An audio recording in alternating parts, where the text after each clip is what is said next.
वाराणसी में 25वीं मध्य क्षेत्रीय परिषद की बैठक। गृह मंत्री अमित शाह की 4 मुख्यमंत्रियों के साथ मीटिंग। सीएम योगी, सीएम पुष्कर सिंह धामी बैठक में शामिल।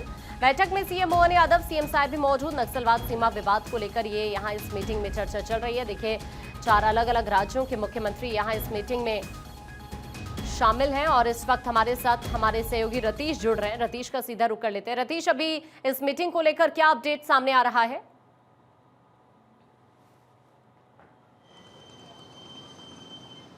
देखिए, 11 बजे ये मीटिंग शुरू हुई थी और अब से कुछ देर पहले लंच के लिए 1 बजे से 1:20 के बीच ये लंच रखा गया है और उसके बाद फिर से जो मीटिंग में जो विषय रखे गए हैं उसके अलावा जो शेष विषय हैं उन पर चर्चा होगी। लेकिन जिन विषयों पर चर्चा हुई है वो कोऑर्डिनेशन के लिए राज्यों के बीच किस तरह से कोऑर्डिनेशन रखा जाए।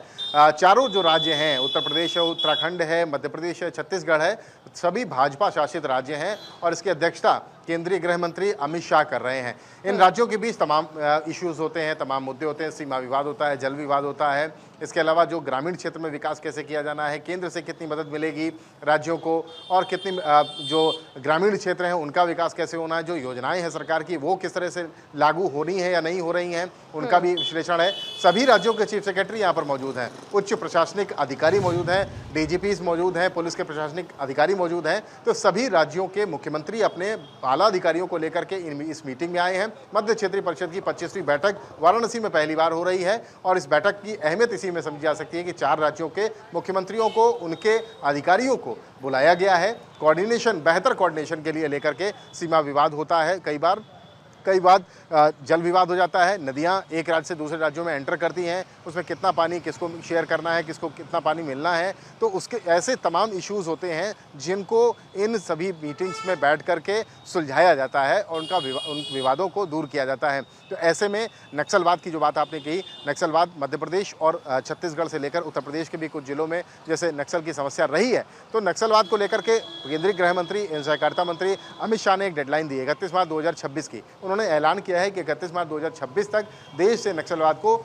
जड़ से खत्म कर दिया जाएगा और इसको लेकर के क्या रणनीति, अब जो बाकी शेष है इन दिनों में क्या रणनीति पर काम करना है मध्य प्रदेश और छत्तीसगढ़ के मुख्यमंत्रियों को, खासतौर से उन दोनों राज्यों की सरकारों को, उस पर बात की गई है। पर्यटन के लिहाज से, पर्यटकों को लुभाने के लिहाज से उत्तर प्रदेश ने कैसे काम किया है और मध्य प्रदेश, छत्तीसगढ़ और इसके अलावा उत्तराखंड कैसे काम कर रहे हैं या उनको कैसे काम करना चाहिए, इस पर भी चर्चा हुई है। इसके अलावा तमाम विकास के मुद्दे हैं, सामाजिक विकास है, आर्थिक विकास कैसे किया जाए, ज़्यादा से ज़्यादा जो कमाई है राज्यों की वो बढ़ाई जाए और जो सुविधाएं हैं, जो जनता है उनको किस तरह से सुविधाएं दी जाएं, कोऑर्डिनेशन करते हुए एक जो रास्ते हैं, जो पथ हैं, जो नेशनल हाईवेज हैं, उनका जाल कैसे बिछाया जाए। उत्तर प्रदेश में तमाम एक्सप्रेसवेज बन रहे हैं, तो अन्य जो प्रदेश हैं वो अपने यहाँ कैसे इसको सड़कों से गति कही जाती है, जो प्रगति की गति होती है सड़कों से देखी जाती है। तो उत्तर प्रदेश अगर प्रगति के पथ पर जा रहा है तो मध्य प्रदेश, छत्तीसगढ़ और जो उत्तराखंड है वहाँ पर कौन कौन से ऐसे प्रोजेक्ट्स लाए जा सकते हैं,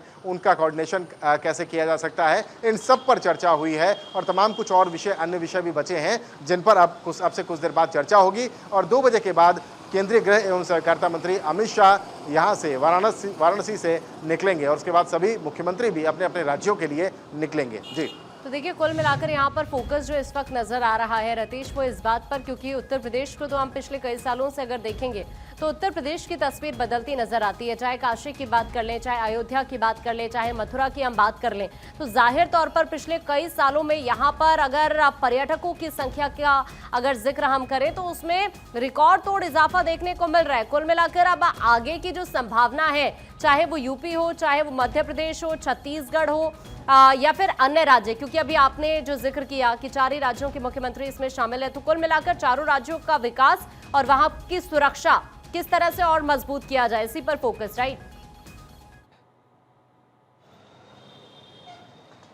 बिल्कुल आपने सही कहा। देखिए, विकास प्राथमिकता है राज्यों की। भाजपा शासित राज्यों में विकास को कैसे आगे बढ़ाया जाए, जो विकास की परियोजनाएं चल रही हैं, चाहे वो सामाजिक विकास हो, आर्थिक विकास हो, जनता का विकास हो, किस तरह से सुविधाएं, जो प्लानिंग्स बनती हैं, जो योजनाएं बनती हैं, उन तक कैसे पहुंचाई जाएं, कौन कौन सी केंद्र की योजनाएं हैं, कौन कौन सी राज्यों की योजनाएं हैं, कहाँ कमियां हैं और कहाँ पर क्या फील किया जा रहा है। राज्यों के जो अधिकारी हैं, पुलिस और प्रशासन के, उनको भी उस तरीके के निर्देश दिए जा रहे हैं। इसके साथ ही सुरक्षा की जहाँ तक बात कीजिए तो मध्य प्रदेश और छत्तीसगढ़ में साफ तौर पर नक्सलवाद एक बड़ी समस्या देखने को मिलता था। लेकिन पिछले कुछ वर्षों में जब से एनडीए की सरकार केंद्र में है और राज्य में भारतीय जनता पार्टी की सरकार रही है, तो काफ़ी हद तक नक्सलवाद की समस्या से उबरने का, उसको चुनौती देने का काम सरकारों ने किया है। और एक डेडलाइन, एक टाइमलाइन बनाई गई है कि 31 मार्च 2026 तक नक्सलवाद को खत्म कर दिया जाएगा। छत्तीसगढ़ के दंतेवाड़ा में बहुत बड़ा केंद्र माना जाता था, नक्सलियों की वहां पर तूती बोलती थी। और नक्सलवाद को खत्म करने के लिए कैसे कोऑर्डिनेशन करना है केंद्र सरकार, राज्य सरकार का